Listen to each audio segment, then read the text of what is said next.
She's 9 years old, making breakfast for her younger siblings.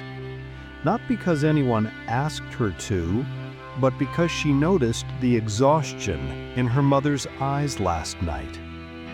She counts the eggs, divides the portions carefully, makes sure everyone has enough. She doesn't take the biggest piece. She never does. Her friends are still learning multiplication tables. She's calculating emotional equations, reading the temperature of every room before she enters, scanning for what needs to be fixed, who needs to be soothed, which crisis needs preventing today. This is the over-responsible child, the one who grew up being told they were mature for their age, as if that were purely a compliment, as if it didn't mean something essential was taken, something that can never quite be given back. From the outside, she looks like a gift to any family. Helpful, reliable, the little adult who never causes problems. But look closer. Behind those responsible eyes is a kind of ancient tiredness, a weight that settled into her bones before she learned to write her own name.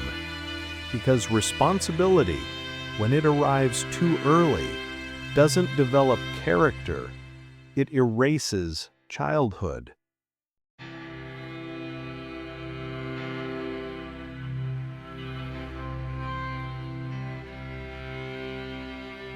The psychology of the over-responsible child begins with a simple transaction. Somewhere, somehow, a child learns that their value is tied to their usefulness. Maybe a parent was overwhelmed, depressed, absent in ways that created vacuums. And nature, as they say, abhors a vacuum. So the child steps in. Not consciously, not deliberately, but instinctively. Psychologists call this parentification, when a child takes on adult roles before their development can handle it. But that clinical term doesn't capture the full weight of what happens. Because the over-responsible child isn't just doing adult tasks. They're absorbing adult anxieties. They're metabolizing stress that their nervous system isn't equipped to process. Research from developmental psychology shows us something crucial. When children consistently take on age-inappropriate responsibilities, their stress response system becomes chronically activated. Cortisol floods their small bodies. Their amygdala, the brain's alarm system, stays perpetually alert. They develop what researchers call hypervigilance, always watching, always anticipating, always preventing. But here's what makes this particularly cruel. The over-responsible child often receives praise for the very thing that's hurting them. She's so mature. He's my little helper. I don't know what I'd do without them. These words, meant as gratitude, become chains.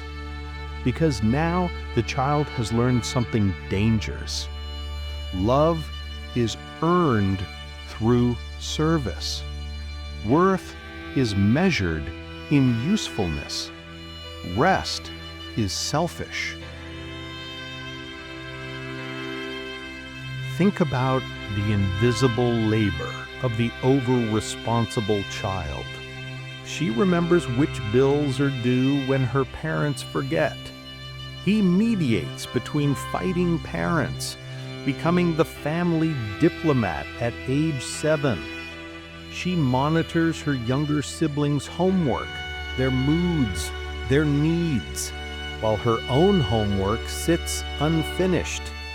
Not because she's struggling academically, but because everyone else's needs come first. Always first.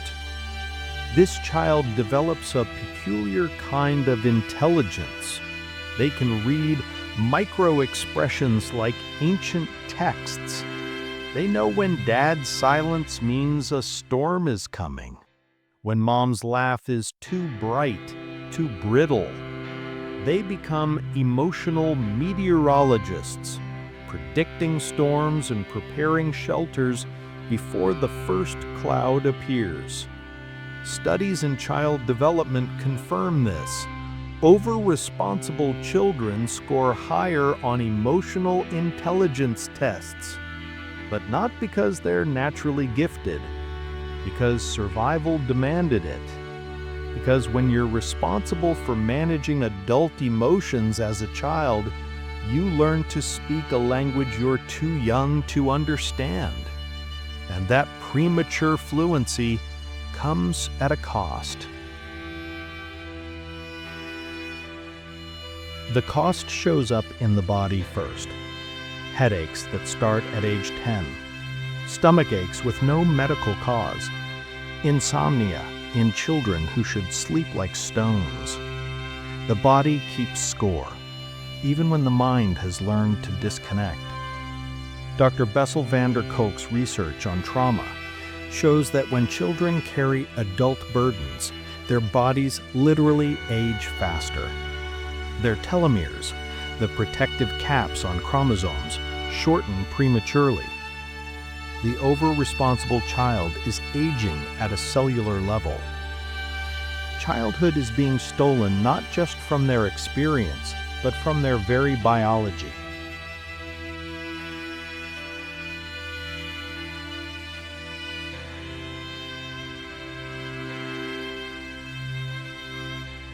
And yet, there's something almost noble in these children. They develop a profound capacity for empathy, for service, for seeing what needs to be done and doing it without being asked. But nobility and damage often live in the same house. As they grow, the patterns deepen. The over-responsible child becomes the over-responsible teenager. The one who talks friends through crises, but never mentions their own. Who takes on group projects alone because it's easier that way. Who works part-time jobs, not for spending money, but to help with family bills. College applications become another responsibility to manage perfectly. Not just their own future at stake, but the family's hopes invested in this child who has always delivered, always performed, never failed. The pressure is crushing, but they've been carrying weight so long, they don't recognize it as pressure anymore. It's just how breathing feels.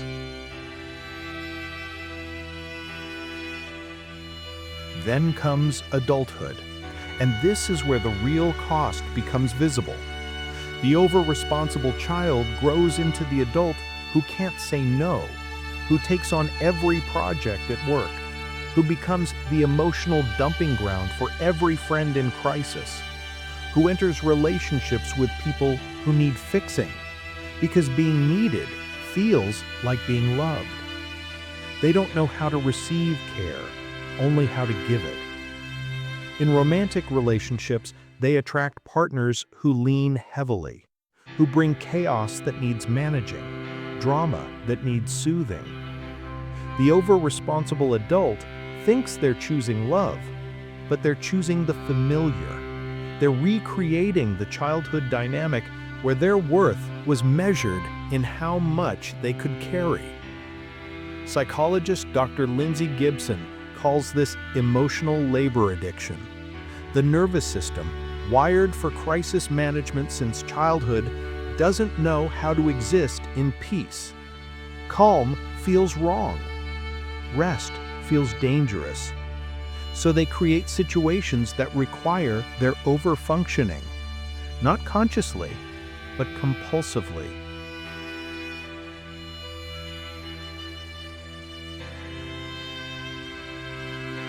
The breaking point comes differently for everyone. Maybe it's a panic attack at 32. Maybe it's the moment their own child turns 9, the age when their childhood ended, and something inside breaks at the thought of history repeating. Maybe it's a therapist asking a simple question. When was the last time someone took care of you? And they can't answer because they can't remember. But here's where the story turns. Because the over-responsible child carries more than wounds. They carry wisdom. They know what it means to show up, to be reliable when everything is falling apart. These are not small gifts. The healing journey isn't about becoming irresponsible. It's about learning something that was never taught. That you can be valuable without being useful. That love doesn't require earning. That your needs matter as much as anyone else's. Recovery begins with recognition, with seeing the patterns clearly.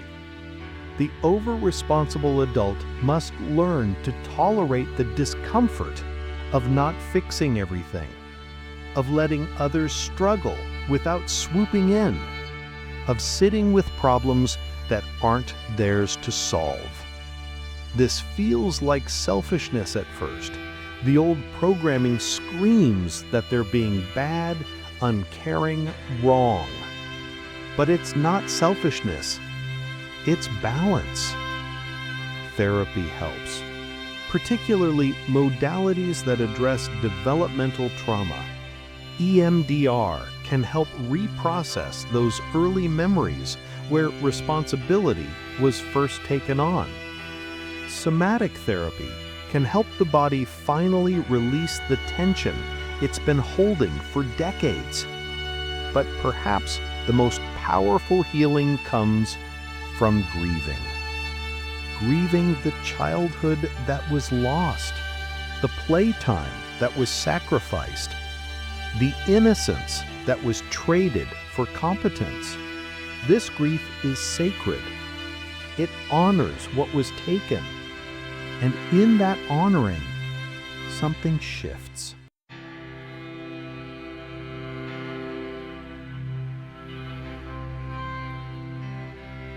The over-responsible child learns to become a good enough adult, not perfect, not endlessly capable, but good enough. They learn to delegate, to disappoint people sometimes, to say, "I can't take that on right now," and mean it. They learn that other people's emotions are not their responsibility, that they can witness pain without fixing it, support without rescuing. This is revolutionary for someone whose identity was built on being indispensable. There's a particular moment in healing when the over-responsible adult realizes something profound. All those years of taking care of everyone else, they were actually abandoning someone important, themselves. The child inside who needed protection, who needed someone to say, "This is too much for you to carry. Let me help." Healing means becoming the adult that child needed. It means setting boundaries that should have been set by others, providing rest that should have been given freely, offering compassion to the part of you that had to grow up too fast, not because it was strong, but because it had no choice.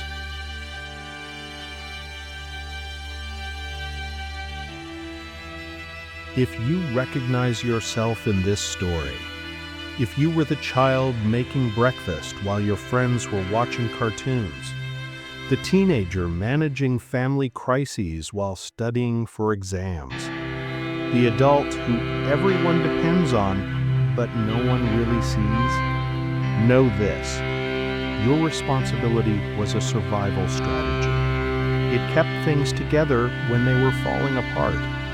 It protected people you loved. It had meaning. But you don't have to live there anymore. You're allowed to put the weight down, to let other people carry their own loads, to discover who you are when you're not being useful. Because underneath all that responsibility, beneath the competence and capability and endless giving, is a person who deserves to be loved not for what they do, but for who they are. The over-responsible child saved everyone else. Now it's time to save themselves. And that might be the most responsible thing they ever do.